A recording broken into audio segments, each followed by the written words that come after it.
Alors, il est très vraisemblable que les expériences à haute énergie du grand collisionneur du CERN, le LHC, mettront en évidence le boson de Higgs. Pourquoi? Parce que le boson de Higgs, en fait, ce n'est que la cerise sur le gâteau d'une théorie qu'on appelle le modèle standard de la physique des particules élémentaires, qui par ailleurs est très bien vérifié expérimentalement. Il ne manque plus que il suffisait de monter encore un petit peu en énergie, ce que fait le LHC, pour arriver à mettre finalement en évidence cette particule-là. Donc c'est vraiment le minimum que l'on puisse attendre des expériences du LHC que de découvrir enfin ce boson de Higgs. Bien. Je dois dire que les physiciens théoriciens qui travaillent au CERN espèrent davantage que cela.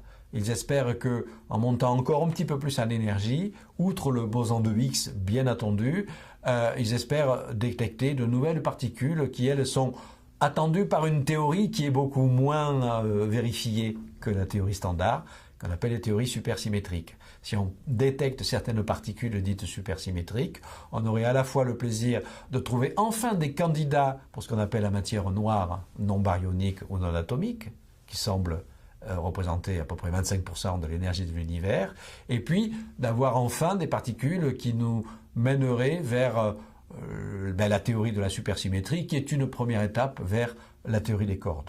Et comme j'ai dit à un autre moment que je ne crois pas beaucoup, en fait, personnellement, au futur de la théorie des cordes, je crains que les physiciens du CERN soient déçus, c'est-à-dire qu'ils ne découvrent pas ces particules supersymétriques.